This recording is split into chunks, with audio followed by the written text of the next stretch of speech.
gister aan die jaar gevier, het jy vir mekaar cheers gesê, toe die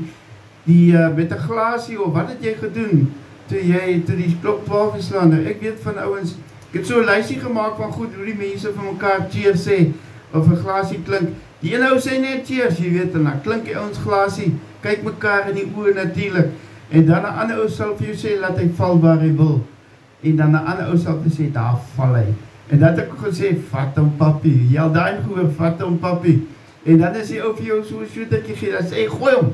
en dan moet jy hom gooi, en dan moet jy hom op jou kop tik, mense sal nou sê, ek ken nie goed nie, ek is baie onskuldig,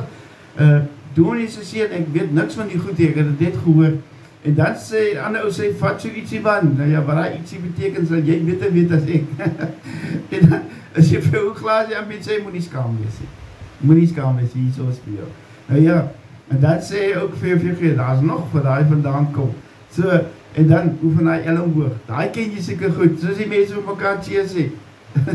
oefen hy elmboog, dan sê hulle ook hierdie een, ek weet jy of jy hom al gehoor het nie, maar hy kom daar uit die Namakoland uit, hulle sê dat brandewyn het nie 'n ma nie, so moet nie vir hom jammer voel nie, nou ja,